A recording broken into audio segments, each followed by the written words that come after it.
With Lululemon, the real gift happens when they're living in it. When you give the fan favorite everywhere belt bag, the real gift is...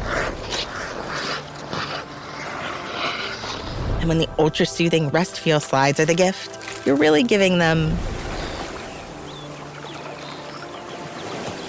This holiday, Lululemon makes it easy to give little luxuries that go beyond. Open the moment. Shop now at Lululemon.com.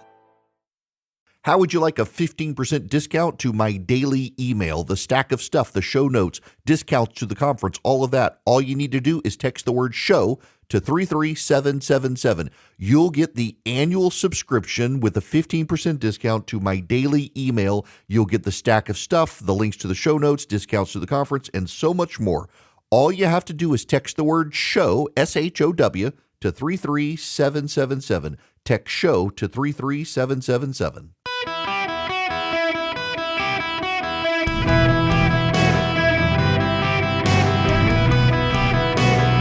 Welcome to the Eric Erickson Show podcast, Hour 3. Hello, America. It's Eric Erickson here. I sure hope you are doing well. The phone number is 877-973-7425. If you want to be on the program, fun times around here. And boy, do I have a story. Now, this is, I gotta just acknowledge that this is largely for Charlie. Charlie is from Montana. He put this story on my radar, and I gotta just say I love it. There's a larger story here. Let me begin this way. My favorite restaurant. This has, by the way, nothing to do with the story and everything to do with the story, so just bear with me.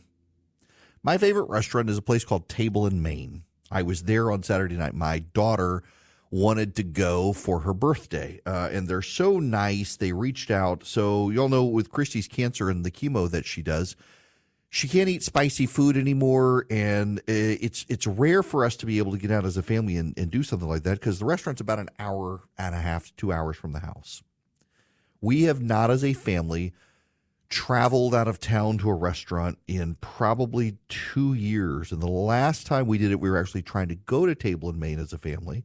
We've never eaten there as a family because we got about halfway there and Christy started getting really sick from a side effect of her chemo. We had to turn around and go home. And my son has never been there. So he wanted to go. It was my daughter's birthday's actually today. Her 19th birthday's today.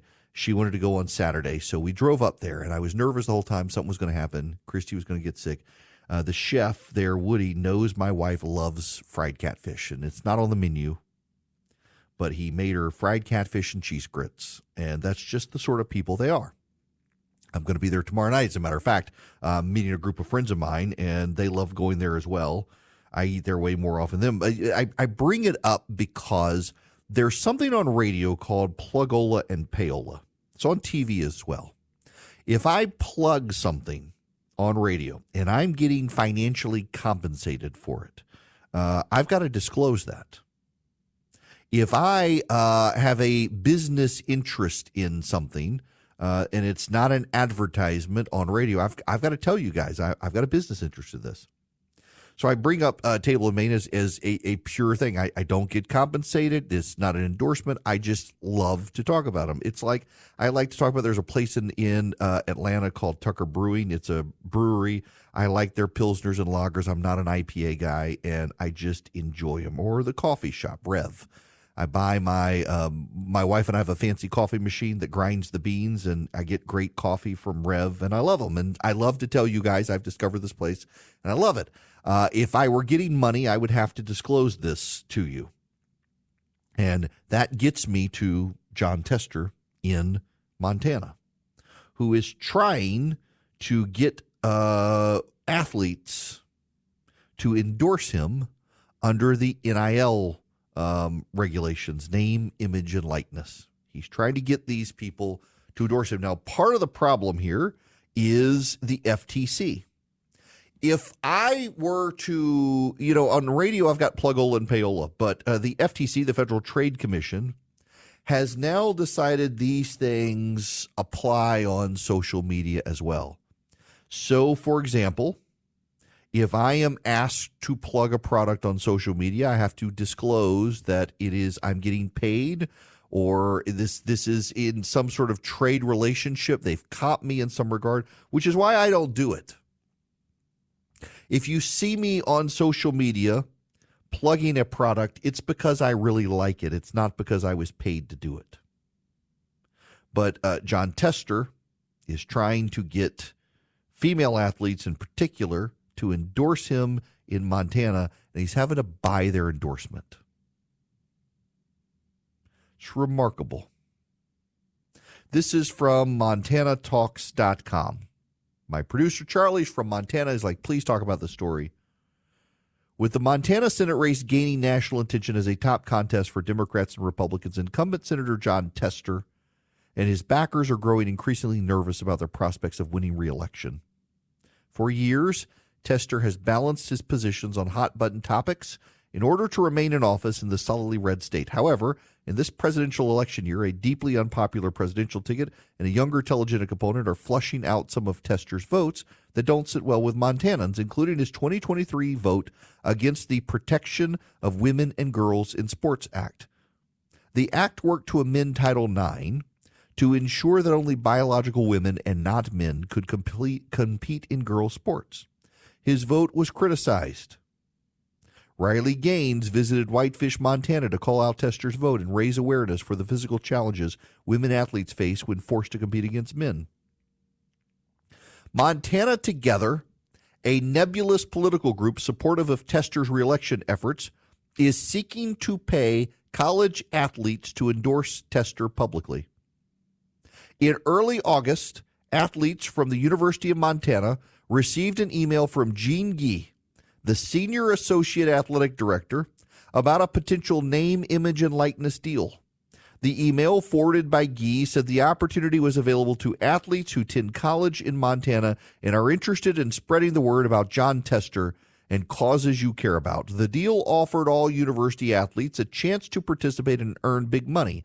Montana Together promised anywhere from $400 to $2,400 for unscripted video endorsements on Instagram Reels, a popular social media forum for video clips. The group encouraged athletes to inform your audience about Senator Tester's track record in office and encourage him to maintain his support for these vital policies.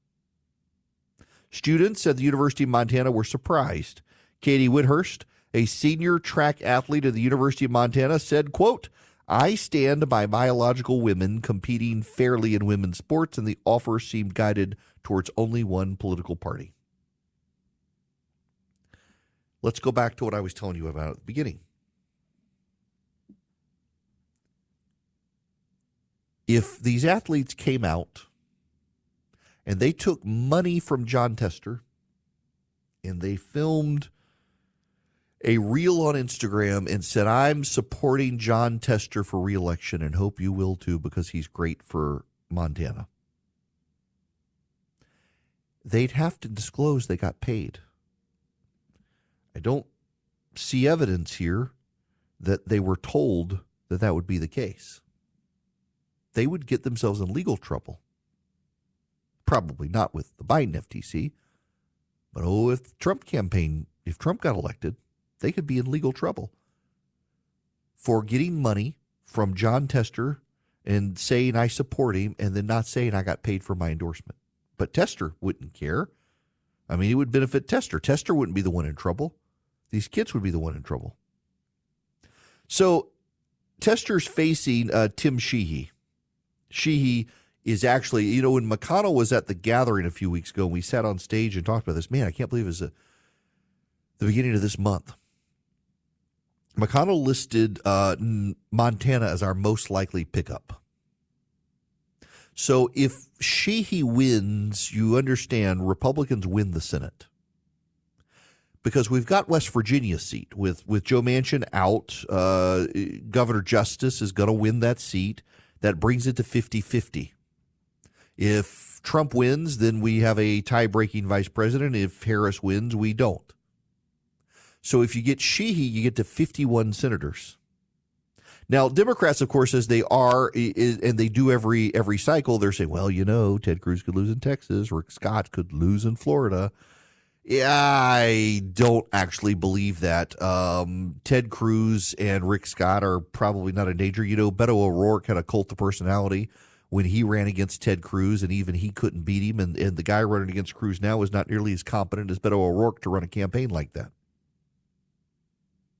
This signals some level of desperation from John Tester that he's got to beg people, pay people to endorse him. He's trying to target college students for a payment. Now, the larger issue here is the Senate. More and more, it's obvious Republicans aren't going to win Arizona. But we've still got a good path. Look, a 51-seat Senate Republican majority can stop the Democrats from getting rid of the filibuster, stop the Democrats from packing courts, stop the Democrats from giving Washington, D.C. statehood status. Those are things they want to do. You do understand if the Democrats control the Senate, they will get rid of the filibuster. They've said they'll get rid of the filibuster. In fact, Chuck Schumer said his top priority for the next legislative cycle is to get rid of the filibuster so the Democrats can reform the Supreme Court, meaning pack the court, and do abortion legislation nationwide. That's why the Republicans have to hold the line and preserve the filibuster. And look, the filibuster is an impediment for the Republicans. The Democrats will use it to block a lot of stuff, but Republicans will have reconciliation. If Donald Trump gets to the White House, the Republicans will be able to pursue reconciliation, and that bypasses the filibuster, just like the Democrats did, without killing the filibuster. But to do that, you got to win Montana. You got to win Ohio as well. Those of you listening to WHIO, you got to Bernie Moreno. You got to vote for him. If we pick up Ohio, that pads the cushion. We get a 2-seat majority. You get Dave McCormick in Pennsylvania. There's your 3 seats.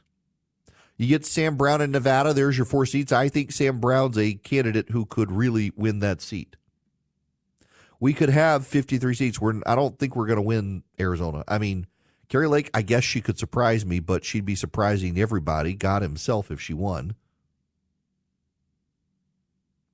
We have multiple paths to an outright majority in the United States Senate. John Tester is probably the easiest to pick off.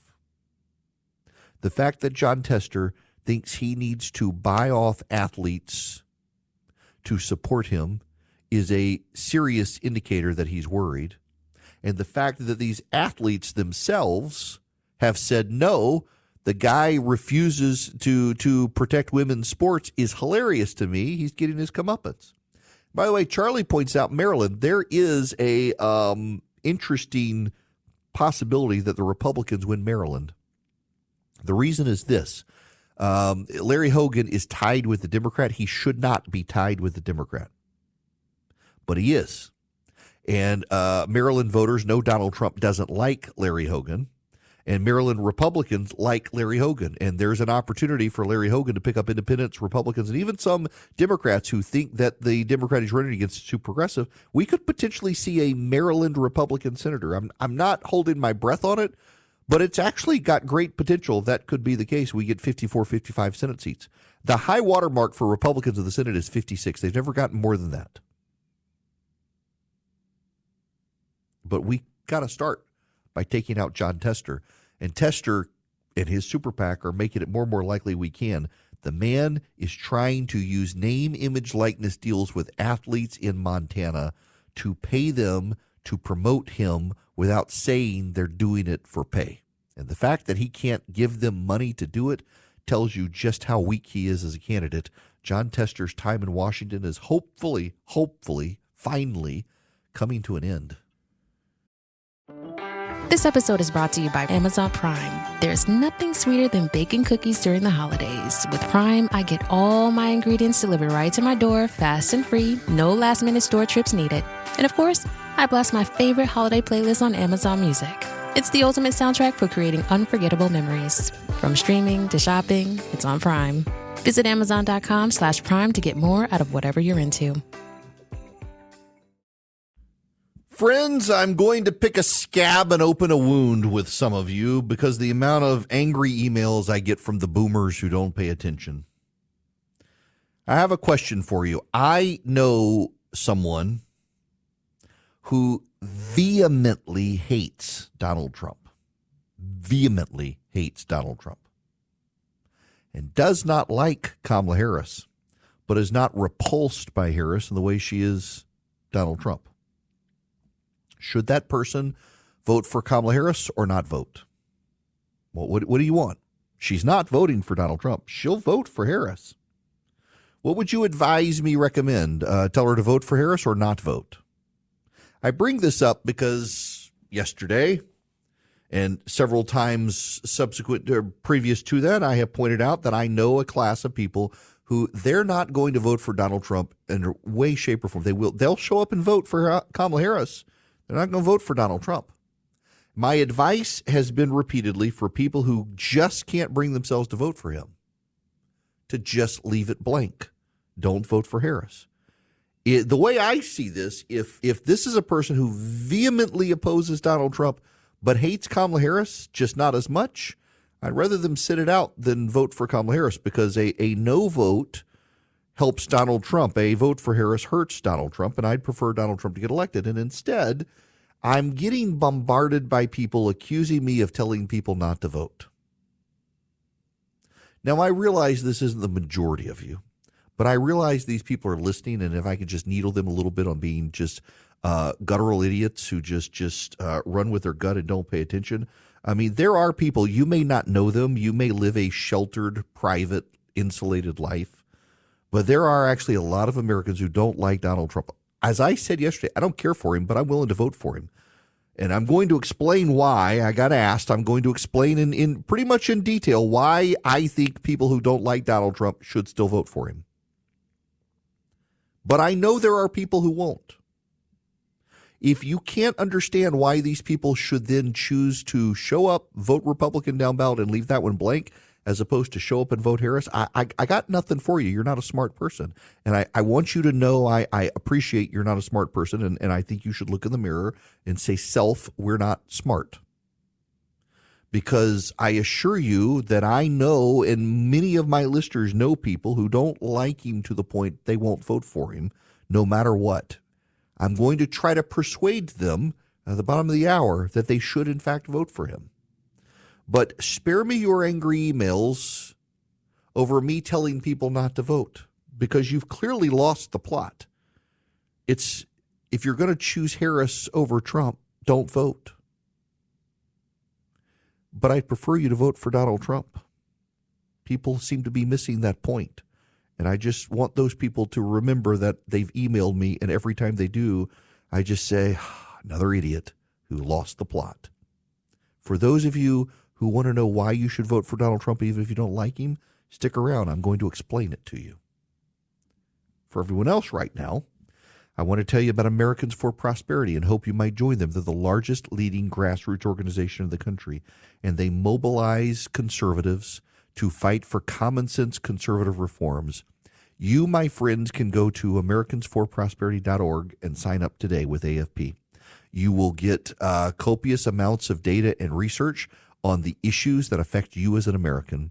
They'll be able to make you smarter than your neighbor, the most informed member in your circle of friends, and you'll be able to learn great advocacy skills to knock on doors and persuade neighbors that we're right, or to go to your city council or your school board or your state government and advocate for common sense conservative solutions like school choice, reforms for families and small businesses, and deregulation. All you have to do is sign up. They've got chapters in almost every state. Americansforprosperity.org.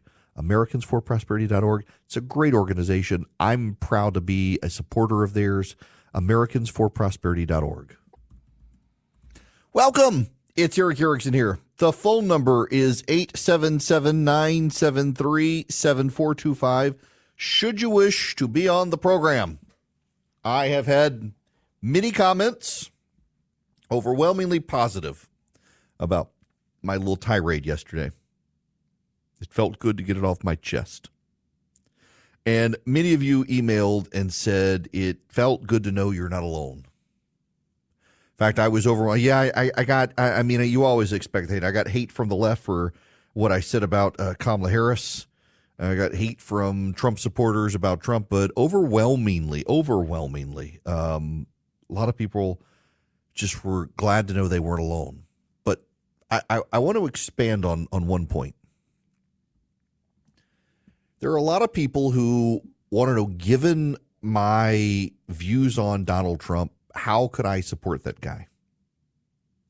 I understand finding January 6th disqualifying, by the way. Very sympathetic to that. It is January 6th continues to be a concern for how Donald Trump behaved in the stolen election stuff.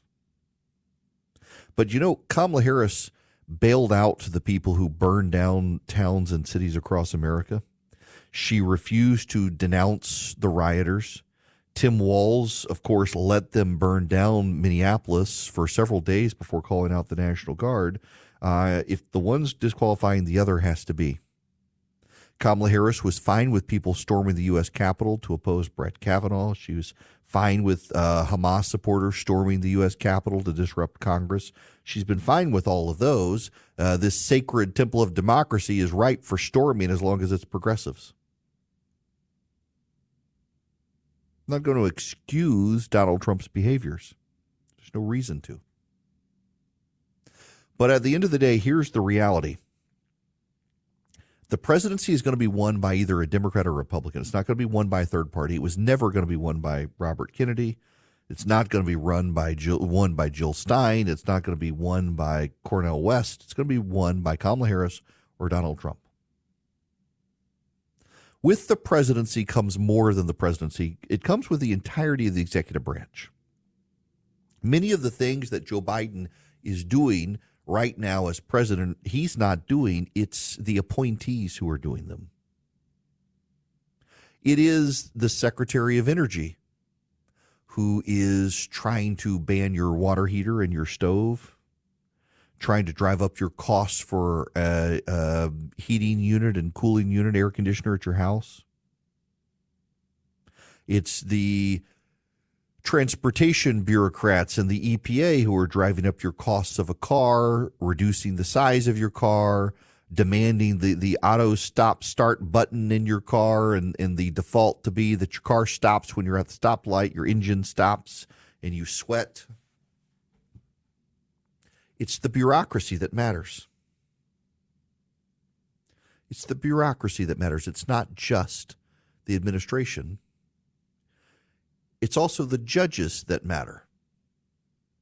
A lot of the reasons that people are saying, well, they wouldn't have to sweat, Kamala Harris would be contained if she were president, is because the Trump-appointed members of the United States Supreme Court got rid of Looper Bright, or got rid of the Chevron doctrine through the Looper Bright decision, and said that the regulators cannot be a quasi-legislative branch. They can only do so much. If Kamala Harris remains president for another 4 years, Clarence Thomas is in his 80s. He's not getting any younger. She could replace him. If Kamala Harris is president of the United States, the regulators would be unchanged. One of the things that Donald Trump did when he was president is he said, for every new regulation, you got to get rid of 2 existing regulations. You want a new regulation, get rid of 2 existing regulations. Every inch that the Code of Federal Regulations grows is another massive amount of money in regulatory costs that hurt small businesses and families in this country. It's the regulations that Joe Biden put in place that have driven up so much of the cost of building a home. It's not just inflation. It's regulatory costs as well. For homes, for appliances, it's caused costs to go up. While I have a lot of concerns about Donald Trump's policies, his character, all those things, I know that many of the people that he were to put in place in regulatory agencies would undo the damage of the Biden administration and would actually be, despite J.D. Vance, geared towards free market conservatism. I have real concerns about J.D. Vance's economic vision. It's a bad vision for the country. He said on stage the other day tariffs didn't cost people anything, that most economists agree. Actually, most economists say otherwise. Almost every economist, left, right, and center, says tariffs are a bad idea because it drives up your cost. And your common sense knows it too if you're willing to employ your common sense. I got concerns there. But Russ Vought in charge of Office of Management and Budget or as Chief of Staff of the White House, I think Russ Vought, his heart's right. He's on the right side. Russ is a great guy, and he would be good.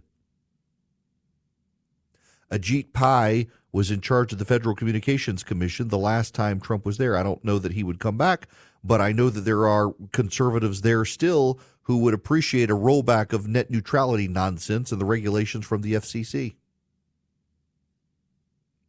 The Federal Trade Commission, J.D. Vance has unfortunately praised Lena Khan, who is a socialist who has no business being in charge of the Federal Trade Commission, and I hope a Trump could put a good person there and stop some of the abusiveness of them blocking mergers. You know, for example, the Biden administration wants to block the merger of Albertsons and Kroger, which would actually lower prices for consumers if they merge. The Biden administration says that they have ridiculous profits. You know what their net profits are, these grocery stores? 1.4%.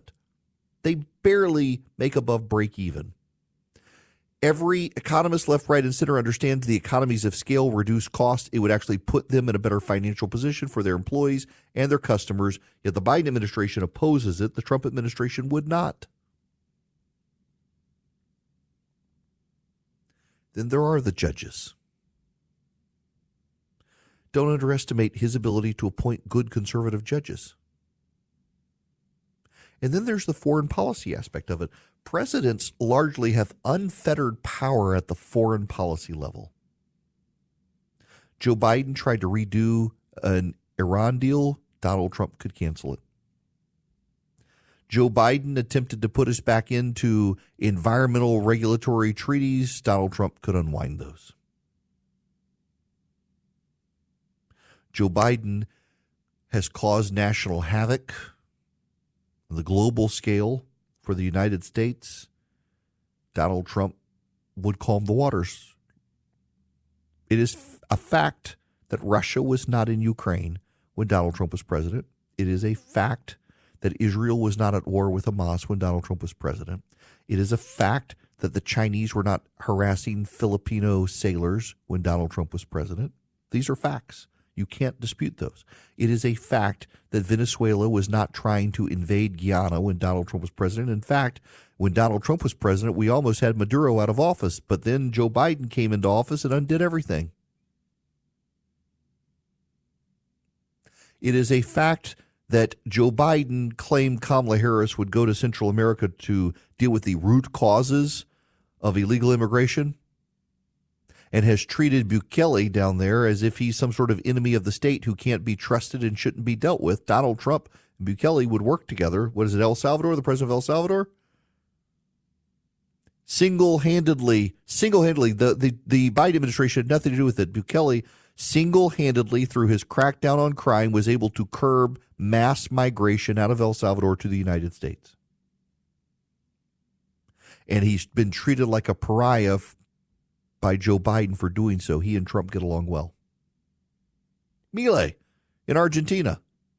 Milei has better economic policies than Trump and Vance. He's treated like a pariah by the Biden administration for being a free marketeer. Trump's embraced the guy. From regulations to foreign policy to judges, it's about so much more than just the president. I don't care. I made it very clear. I don't like him. I think he has bad character. Someone replied to me, all the good stuff he did as president and you don't like him, any Republican would have done those things. Those of you who say that they wouldn't have, you don't really know what you're talking about. I've actually been in the conservative movement for quite a while. Many of you who say those things, listen, it's Tucker Carlson himself who said in his text messages at Fox that we got nothing from Trump we wouldn't have gotten from anyone else. You can send me your hate mail. I don't care. I'm trying to do you a favor here. Trump supporters are the worst advocates for Donald Trump with people who don't like Trump because they can't understand people who don't like him. They can't advocate for him effectively because they think that anyone who doesn't like him is somehow a traitor to the country or a communist. There are a lot of people who don't like Donald Trump, and I am one of them. And I'm willing to vote for him, and I'm here to tell you why. For those of you who are thinking of sitting on the sidelines, every vote counts. It's going to be Harris or it's going to be Trump. And you can say, no, it'll be some third party. It will not be a third party. I learned this in 2016. I didn't vote for Trump or Clinton in 2016. I voted third party. Everyone told me, well, you're going to get Clinton elected by doing this. And guess what? Trump got elected. It was very clear to me after that, and the reason I supported him in 2020 was because it's going to be a Democrat or Republican. The idea of a third party getting elected president in this country is a pipe dream at this point. So who do you want? Kamala Harris, who would put in charge of administrative agencies in the Department of Justice, those who prosecute grandmothers who pray at abortion clinics, or Donald Trump, who would put in prosecutors who would pardon the grandmothers who are thrown in jail now by Joe Biden? Who do you want? Kamala Harris, who would put in charge of the Department of Education men and women who force colleges and girls' sports to allow boys to play in girls' sports, or Donald Trump, who would shut it down? Who do you want? Kamala Harris, who would continue to try to make kissy face with Iran, or Donald Trump, who would punch them again and get them on the sidelines? Who do you want? Kamala Harris, who would put aggressive judges on the courts in this country to roll back our freedoms and force us to be more adhered to a federal court system that believes they're our masters? Or Donald Trump, who would put in charge of the court system judges who would recognize that the American people are in charge, not the judges and the bureaucrats? Who do you want? Kamala Harris, who would put in charge those who would say we must bow down to the whims of the bureaucracy? Or Donald Trump, who would put in place judges who would say we're in charge of the bureaucracy is not in charge of us? Who do you want? Kamala Harris, who would put in charge regulators who would take away your gas stove, your heat pump, your air conditioner, your dryer, and your washing machine and your dishwasher? Or Donald Trump, who would let you have them? That's not a hypothetical. The Biden administration, the Biden-Harris administration is already doing that. Who do you want? The Harris administration that has been for electric vehicle mandates to force us out of fossil fuel burning vehicles, or Donald Trump, who'd let you buy what you want to buy and drive what you want to drive? Who do you want? Kamala Harris, who would make the priority of our Defense Department DEI, or Donald Trump, who would make the priority of our Defense Department beating bad guys? Who do you want? Kamala Harris, who wants a national digital currency that can track the purchases of Americans, or Donald Trump, who's pledged to stop it? Who do you want? Kamala Harris, who said she would put in charge regulators who would regulate you out of your ability to eat red meat, or Donald Trump, who likes steak, albeit well done with ketchup like me? But who do you want?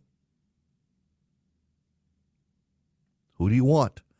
Donald Trump, who will open land in this country to drilling for oil so we're energy independent, or Kamala Harris, who just this past week in the Biden-Harris administration took more land out of the use of oil and gas companies to reduce the supply of oil and gas in this country, thereby driving up prices? Who do you want? I understand those of you who say, I'm going to sit on the sidelines. I'd prefer you do that than vote for Harris. But for those of you who can tolerate it, stand it, and understand it, Donald Trump is not making nuns and churches pay for abortions, but Kamala Harris would. Donald Trump is not willing to put up with the rioters, and Kamala Harris is willing to bail them out of jail. Donald Trump is a deeply flawed human being with whom I have real problems and disagreements. But you're going to have the Republican president and all that entails, including control of the bureaucracy and the appointment of judges, or Kamala Harris in charge of the bureaucracy and the appointment of judges. So who do you want? That's why I can hold my nose and vote for Donald Trump. And I understand some of you despise the idea of anyone holding their nose and voting for someone they don't like, and you just think we should outright worship him. I'm sorry, that's not me. And I speak for millions of Americans, and I want to tell those millions of Americans who are thinking, I don't know if I can do this. The alternative is Kamala Harris in charge, and all that entails for girls in their sports, for boys, for education, for families, for churches, for costs, and for common sense. So who do you want? Now, Who do you want to run your business technology? That should be Vision Computers, because Vision Computers can build you the computers, save you money, and give you a great deal, and then they can be your tech support. And if you've already got computers, not from Vision Computers, well, Vision Computers can service those for just $179 a year per computer. So you don't have to have the six-figure internal IT guy. You can have Vision. Or if you have the six-figure internal IT guy and he's overwhelmed, you don't have to hire additional staff. You offload to Vision. Your employees can be productive in their jobs, and Vision can be productive with their computers. All you do is call them at 404-COMPUTE. 404-COMPUTE, or go to visioncomputers.com. You let Vision Computers take care of your technology for you, so your employees can focus on their jobs while Vision focuses on the computer. Your employee can call a special number and in 15 seconds or less get the answer to what's ailing them on their computer. Then again, you don't have to have gotten a computer for Vision. If you buy a computer for Vision, this comes free, by the way. Call them at 404-COMPUTE or go to visioncomputers.com. If you call them at 404-COMPUTE and tell them I sent you, you're going to get an even better deal. Visioncomputers.com or 404-COMPUTE. Didn't even have time to get into this day with everything else, so I'm glad Craig called. Craig, you're going to be last today. Welcome to the show. How are you? Fine, thank you. I was filling your call screener. I'm kind of confused about something that maybe you could help unconfuse me. But when Jack Smith redid the indictment on Trump and just kind of tightened up the language to get around the Supreme Court ruling on immunity, but wasn't the whole reason the case was dismissed because he was illegitimately appointed as special counsel, not because of the immunity? And No. That's such a great question. So in Florida, there's two cases. There's the one in Washington and the one in Florida. In Florida, Judge Cannon dismissed Jack Smith from that case, saying he was improperly appointed special counsel. He's now appealed that ruling to the 11th Circuit Court of Appeals in Atlanta, Georgia, which covers Florida, Georgia, and Alabama. The Washington judge rejected the argument that he was unlawfully appointed. And so in that jurisdiction, he's allowed to proceed with the case. Okay, so I was just convoluting the two. Yeah. I mean, they were both. Yeah, so it's nuts. It's two separate cases, two separate judges who have two separate opinions. At some point, the Supreme Court would have to reconcile that. Clarence Thomas kind of laid it out in his concurrence in the immunity case. But also note, Jack Smith has filed this. Remember all the people who told you that this meant Donald Trump could get away with anything. How exactly is Jack Smith able to pursue an indictment against Donald Trump if he was given full immunity? Maybe he wasn't given full immunity. Maybe you were lied to.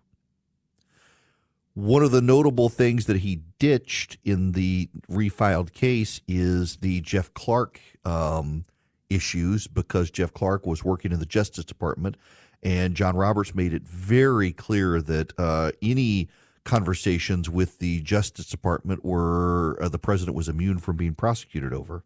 So Jeff Clark's been removed from that case, which raises questions about the Georgia case, which itself is broken down on appeal there. I don't think this is going to be successfully litigated, but it's another reason Trump needs to focus and win this case, because the Democrats clearly are going to do everything they can to prosecute him unless he can win. So he needs to focus and force Kamala Harris on defense as quickly as he can, even with the media working against him. It is possible. It just takes discipline.